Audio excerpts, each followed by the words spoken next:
જોડાઈ ગયા છે, તેમની પાસેથી વધુ જાણકારી લઈએ। વિભુ, મહેસાણામાં નસબંધી કાંડમાં એક બાદ એક ખુલાસા થઈ રહ્યા છે, શું વિગતો?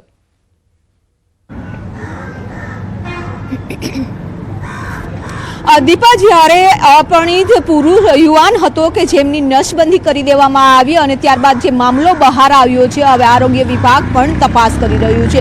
અડાલજની જે આરોગ્ય કેન્દ્ર હતું તેમાં એ યુવક હતો, તેની નસબંધી છે તેનું ઓપરેશન કરી દેવામાં આવ્યું અને ત્યારબાદ જાણવા મળ્યું છે કે એ યુવાન છે તે અપરિણીત હતો, તેમને કોઈ બાળકો નથી કે બાળકો પણ દર્શાવી અને નસબંધી કરી દેવામાં આવી હતી। હવે જે આરોગ્ય વિભાગ જ્યારે તપાસ કરી રહ્યું છે ત્યારે એક પછી એક ખુલાસા થઈ રહ્યા છે, પરંતુ અધિકારીઓ એવું કહી રહ્યા છે કે કોઈ જ પ્રકારનો ટાર્ગેટ છે તે આપવામાં આવતો નથી। જે કર્મચારીઓ કામ કરે તે માટે ટાર્ગેટ આપવામાં આવે છે, પરંતુ બીજી બાજુ આરોગ્ય મંત્રી છે તે એવું કહી રહ્યા છે કે કોઈને કોઈ પ્રકારનો ટાર્ગેટ આપવામાં નથી આવતો, એટલે વિસંગતતા અહીં જોવા મળી રહી છે। પરંતુ કહી શકાય કે જે યુવાન છે કે જેને શા કારણે નસબંધીનું ઓપરેશન કરાવ્યું, કોણ તેમને લઈ ગયો હતો, શા માટે કરાવી દેવામાં આવ્યું છે, જ્યારે અધિકારીઓ કહે છે કે નશાની હાલતમાં હોય તે વ્યક્તિનું ઓપરેશન કરવામાં નથી આવતું, એટલે અનેક પ્રશ્નો પણ અહીં ઊભા થઈ રહ્યા છે। પરંતુ તપાસનો વિષય એ બન્યો છે કે આ યુવકને કોણ લઈ ગયું છે, કારણ કે મહેસાણાનો હતો, અડાલજ સુધી કોણ લઈ આવ્યું છે, કે તેમને પૈસા આપવામાં આવ્યા હતા, નથી આપવામાં આવ્યા હતા, અનેક લોકો પણ આમાં સંડોવાયેલા હશે, તેની તમામ પ્રકારની તપાસ છે તે કરવામાં આવી રહી છે। દીપા, આભાર વિભુ જાણકારી આપવા માટે।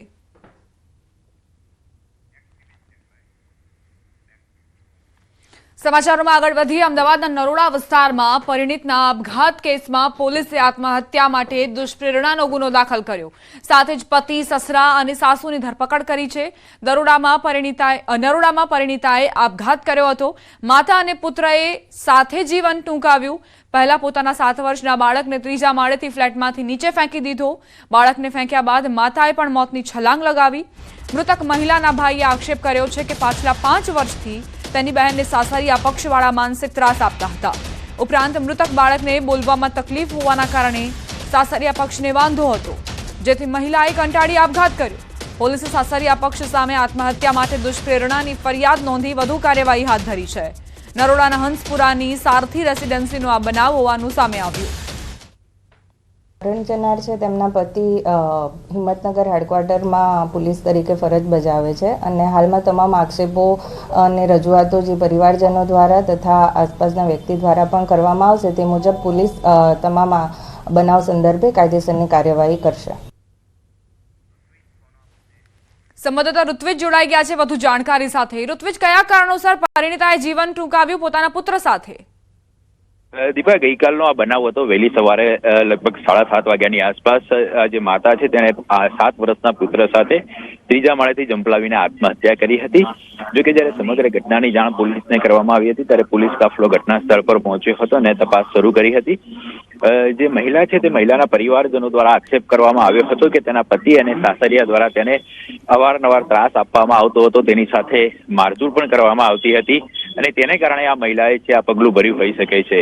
એટલે જે પરિવારજનોના આક્ષેપ બાદ પરિવારજનોએ પોલીસ ફરિયાદ દાખલ કરાવી હતી અને તેના આધારે પોલીસ દ્વારા સમગ્ર મામલે આત્મહત્યા માટે દુષ્પ્રેરણાનો ગુનો દાખલ કર્યો છે અને જે 3 વ્યક્તિઓ છે કે મહિલાનો પતિ અને સાસુ સસરા તેઓની સામે આ ગુનો દાખલ કરીને ત્રણેયની હાલમાં ધરપકડ કરી છે અને વધુ તપાસ હાથ ધરી છે।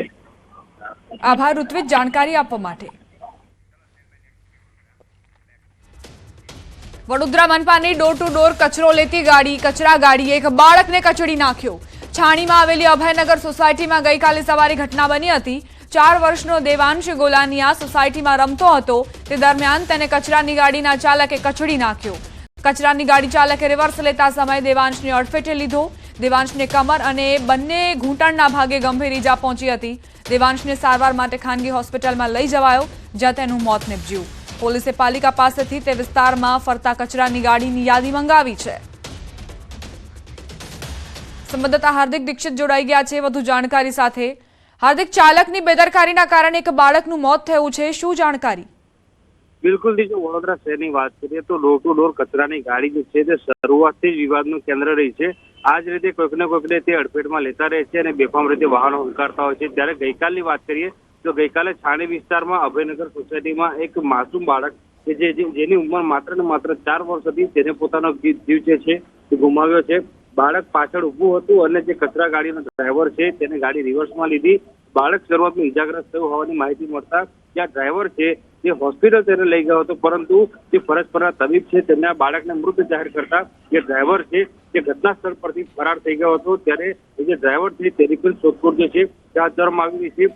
બીજી વાત કરીએ તો વડોદરા મહાનગરપાલિકા પાસેથી જે પોલીસ છે તેમના દ્વારા આજે તમામ જે ગાડીઓ ફરે છે તેના ડ્રાઈવરોની માહિતી મંગાવવામાં આવી છે, કારણ કે મોટાભાગના ડ્રાઈવર એવા છે કે જેમની પાસે જે વાહન ચલાવવાનું લાયસન્સ હોવું જોઈએ તે લાયસન્સ નથી. ત્યારે આ કોન્ટ્રાક્ટર સામે હવે વડોદરા મહાનગરપાલિકા શું કાર્યવાહી કરે છે અને ડ્રાઈવર સામે પોલીસ શું કાર્યવાહી કરે છે તે જોવું રહ્યું.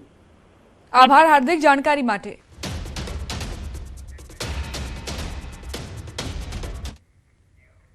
મહત્વપૂર્ણ સમાચાર. તોડબાજીની ફરિયાદો બાદ 13 પોલીસ કર્મીઓની તપાસ થશે.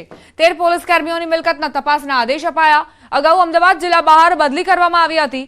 ડીજીપીએ એસએમસીને તપાસના આદેશ કર્યા. પોલીસ કર્મી પરિવારના નામે કેટલી મિલકત તેની તપાસના આદેશ અપાયા છે.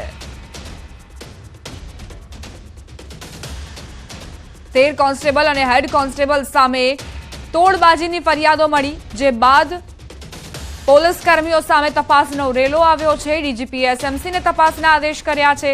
પોલીસ કર્મીઓ તેમના પરિવારના નામે કેટલી મિલકતો નોંધાયેલી છે, કેટલી મિલકતોની ખરીદી થયેલી છે તે તમામની તપાસ કરવામાં આવશે.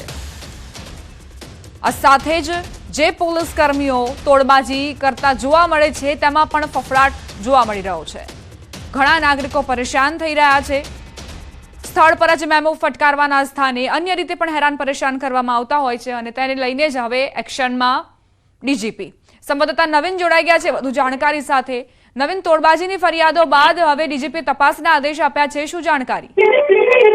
દીપા, ખાસ કરીને જે આ 13 વહીવટદારો છે જેમની 15-20 દિવસ પહેલા બદલીઓ કરવામાં આવી હતી, જે જિલ્લા બહાર બદલીઓ કરવામાં આવી હતી, તેમાંથી કેટલાક લોકો હાઈકોર્ટમાં જવાની ચીમકી આપી હતી અને સરકાર સામે એ લોકોએ ભાવ ચડાવી હોય એ પ્રકારના જે છે તે લોકોના વર્તનથી લાગી રહ્યું હતું, જેના કારણે ડીજીપીએ એસએસપી જે છે તેમને આદેશ આપ્યો છે કે આ 13 લોકો જે છે તેમની સામે તપાસ કરવામાં આવે કે તેમની પાસે કેટલી મિલકતો છે, તેમના પરિવારજનો કે સામે કેટલી મિલકતો છે, અલગ અલગ જમીનો છે કે કેમ, બેંક લોકર કેટલા છે, કેટલા બેંક એકાઉન્ટ છે, એટલે કઈ પ્રકારે તેમની મુશ્કેલીઓમાં વધારો જોવા મળી રહ્યો છે. અને આ તપાસ જે છે તે એસએમસી તમામ જે એસપી છે જે જિલ્લામાં બદલી આવી છે તે તમામ એસપીઓને પણ લેટર લખી દેવામાં આવ્યો છે. જી આભાર નવીન જાણકારી માટે.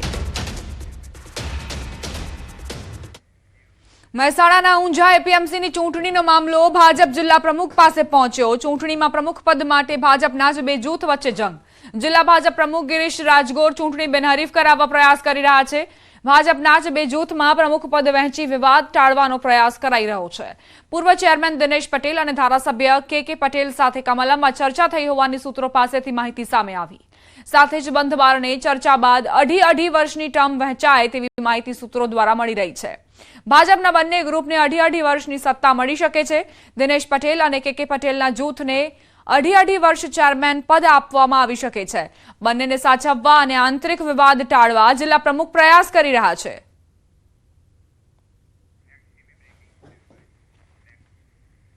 જૂનાગઢમાં અસામાજિક તત્વો બેફામ બન્યા છે. તોફાની તત્વોએ પોલીસની જીપના કાચ તોડ્યા. તોફાની તત્વોએ બેલ્ટથી જીપના કાચ તોડ્યા. રસ્તા વચ્ચે પડેલા બાઇકને હટાવવાનું કહેતા ઉશ્કેરાયા. પોલીસ સાથે પણ અભદ્ર વર્તન કર્યાનો આરોપ. આ મામલે પોલીસે ધૈર્ય ઓડેદરા અને પારસ વાઘ નામના આરોપી સામે ગુનો નોંધ્યો છે. આપણે ટીવીમાં તેમજ મોબાઈલમાં ઓફરોડિંગ ડ્રાઈવ જોયું હશે, જેમાં ઉબડ-ખાબડ રસ્તા પર કાર તેમજ ડર્ટ બાઇક્સ ચાલતી જોવા મળે છે. પરંતુ આવા જ એક એડવેન્ચરનું અમદાવાદમાં સૌપ્રથમ વખત આયોજન કરાયું. અમદાવાદના શીલજ વિસ્તારમાં જેસીબીની મદદથી ઓફરોડિંગ ડ્રાઈવ માટે ટ્રેક તૈયાર કરાયો. આ ઓફરોડિંગ એડવેન્ચર ટ્રેકમાં એક 4x4 કાર અને ડર્ટ બાઇક્સ ચલાવી શકાશે. એક જ દિવસમાં 50 જેટલી 4x4 કાર અને બાઇક રાઇડરો સહભાગી થયા. મને 4x4નો શોખ છે, એટલે મેં છેલ્લા 1 મહિનાથી આ કામ ચાલતું હતું અહીંયા. અને જે ટ્રેક બનાવવાનું જે મહેનત બહુ લાગે, બધી ગાડીઓ ટ્રાય કરવી પડે. તમને ગાડીઓની સેફ્ટી બી તમારે ધ્યાન રાખવી પડે કે ગાડીને કંઈ પ્રોબ્લેમ ના થાય, અંદર બેઠેલા માણસને કંઈ નુકસાન ના થાય. એટલા માટે બહાર જે લોકો એક્સિડન્ટ કરે છે, આજકાલ લોકો ડ્રિંક એન્ડ ડ્રાઈવ બહુ ચાલે છે, એના કરતાં અહીંયા અંદર આવીને ગેટેડ કમ્યુનિટી એરિયામાં તમે આવીને બધું કરો તો તમારું રજીસ્ટ્રેશન નીકળશે ને તમારા પ્રોબ્લેમ્સ જે તમને અંદર છે એ બધા બહાર અહીંયા આવીને કાઢો. એ જ મોટી છે મારું. નેચરલ ट्रैक्स में लोग जाते हैं और वहाँ पे चलाते हैं, खाई में डालते हैं, ऊपर करते हैं, तो वैसे ही सेम फील जो है एक आर्टिफिशियल ट्रैक बना के यहाँ पे ऑफ कोर्स जेसीबी अगर आपको दिख रही होगी पीछे, तो जेसीबी के अंदर उससे खुदाई करते हैं और वहाँ पे मल्टीपल टाइम्स उसको टेस्ट किया जाता है कि सारी गाड़ियाँ कौन सी 4x4 है जो जा सकती है वहाँ पे। ये मड थेरेपी है, तो जो लोग अपने बॉडी पे मड थेरेपी करते हैं, मेरे ख्याल से ये कार के लिए मड थेरेपी। રોકાઈશું એક નાનકડા વિરામ માટે। આપ જોતા રહો ન્યૂઝ 18 ગુજરાતી।